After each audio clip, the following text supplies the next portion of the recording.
you may hear. Believe me for mine honor, and have respect to mine honor that you may better judge. Send your meaning of wisdom, and awake your senses that you may better judge. If there be any in this assembly, any dear friend of Caesar's, to him I say that Brutus's love to Caesar was no less than his. If then that friend demand why Brutus rose against Caesar, this is my answer. Not that I love Caesar less, but that I love Rome more. No, Brutus! Had you rather Caesar were living and die all slaves, than that Caesar were dead to live all free men? Caesar loved me, I weep for him. As he was valiant, I honor him. But as he was ambitious, I slew him. Yes! There's tears for his love, joy for his fortune, honor for his valor, and death for his ambition. Who is here so base that would be a bondman? If any speak for him I have offended. Who is here so rude that would not be a Roman? If any speak for him I have offended. Who is here so vile that would not love his country?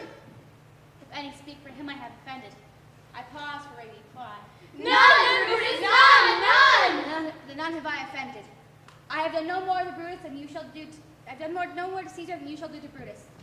The question of his death is enrolled in the Capitol. His glory not extenuated wherein he suffered death.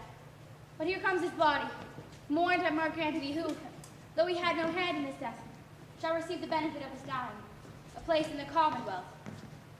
As which of you shall not, with this I depart.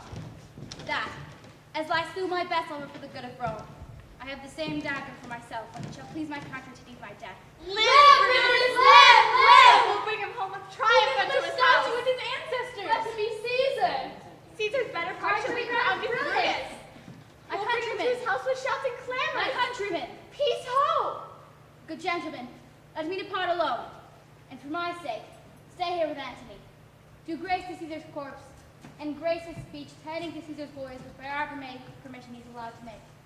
I do entreat you, not a man depart, save I alone till Antony hath spoke. Stay home and let us hear Mark Antony. Let him go over to the public chairs. We're here, noble Antony. Go up. What did he say of Brutus? He says for Brutus' sake he finds himself holding to us For all. Bessie speak no harm of Brutus here. And this Caesar was a tyrant. Yea, that's certain. We're blessed of Roman's Brutus. Peace, let us hear what Antony can say. You gentle Romans. Speak now, let us hear him. Friends, Romans, countrymen, lend me your ears. Come to bury Caesar, not to praise him. The evil that men do oft lives after them, and the good is often tarred with their bones. So let it be with Caesar. The noble Brutus hath told you Caesar was ambitious. If it were so, it is a grievous fault, and grievously hath Caesar answered it. Here, under leave of Brutus and the rest, for Brutus is an honorable man, so are they all honorable men, come I to speak in Caesar's funeral. He was my friend, faithful and just to me. But Brutus hath told you he was ambitious, and Brutus is an honorable man. He hath brought many captives home to Rome, whose ransoms did the general coffers fill. But did this in Caesar seem ambitious, that when the poor hath cried, Caesar hath wept? Ambition should be made of sterner stuff. But Brutus says he was ambitious, and Brutus is an honorable man. You all did see that on the Lupercal I thrice presented him a kingly crown, which he did thrice refuse. Was this ambition? I speak not to disprove what Brutus spoke, but here I am to speak what I do know. You all did love him once, not without cause. What cause withholds you then to mourn for him? Oh, judgment! I have fled to brutish beasts, and men have lost their reason. Bear with me. My heart is in the coffin now with Caesar. I must pause till it come back to me.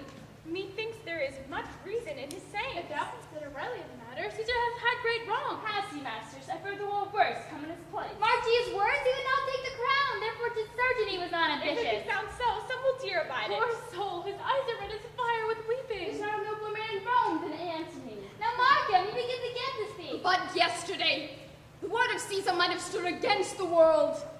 Now lies he there, and none so poor to do him reverence. Oh, masters, if I were disposed to stir your hearts and minds to mutiny and rage, I should do Brutus wrong and Cassius wrong, who, you all know, are honorable men. I will not wrong them. Rather choose to wrong the dead, to wrong myself and you, and I will wrong such honorable men. But here is a parchment, with the seal of Caesar. Found it in his closet. 'Tis his will. Let the commons hear this testament, which, pardon me, I do not mean to read. Mark Anthony. The will, the testament! Countrymen, I must not read it. It does not meet you know how Caesar loved you. You are not wood, you are not stones, but men. And being men, bearing the will in Caesar, it will inflame you, it will make you mad. It is good you know not that you are his heirs, for if you should, oh, what would come of it? Read the will here, Mark Anthony. You shall read us the will. See The will to help me then, to read the will. Yes! And make a ring about the corpse of Caesar. Let me show you him that made the will. Shall I descend, and will you give me leave? Come down. Descend. You shall have leave. Array, stand round. Stand from the hearse, stand from the Room for bride. Anthony, most noble Anthony. Nay, press not so upon me. Round. If you have tears, prepare to shed them now. You all do know this mantle. I remember the first time as Caesar put it on. It was on a summer evening in his tent, the day he overcame the nervy. Look, in this place ran Cassius dagger through. See what a rent the envious Casca made. Through this, the well-beloved Brutus stabbed. And as he plucked his cursed steel away, mark how the blood of Caesar followed it, as rushing out of doors, if Brutus so unkindly knocked. Or no, for Brutus, as you know, was Caesar's angel. Judge, oh you gods, how dearly Caesar loved him. This was the most unkindest cut of all. When the noble Caesar saw him stab, ingratitude, more strong than traitor's arms, quite vanquished him. Then burst his mighty heart, and in his mantle, muffling up his face, even at the base of Pompey's statue, which all the while ran blood, great Caesar fell. Oh, what a fall was there, my countrymen. Then I, and you, and all of us fell down, whilst bloody treason flourished over us. Oh, now you weep, and I perceive you feel a dint of pity. Consuls, what? Weep you when you but behold our Caesar's vesture wounded? Look you, here is himself, marred as you see, with traitors! Oh, piteous spectacle! Noble Caesar, woeful day. Traitors, villain! Bloody sight! We will be revenged. Revenge! Let our traitors live! Let our traitors live! Countrymen! Peace there, hear the noble Antony! We'll hear him. We'll follow him. We'll die with him. Friends! Sweet friends! Let not me stir you up to such a sudden flood of mutiny. They that have done this deed are honorable, and will no doubt with reasons answer you. Here, under leave of Brutus and the rest, I speak at this, for I have neither wit nor words, nor the power, nor action, nor utterance of speech to stir men's blood. I only speak right on. As you know me all, a plain, blunt man, and loved my friend. For I, Brutus, and Brutus Antony, there one Antony would ruffle up your spirits, and put a tongue in every wound of Caesar, that should move the very stones of Rome to rise and mutiny. Well, mutiny! Mutiny! We'll burn the house of Brutus. Away then. Conspiracy.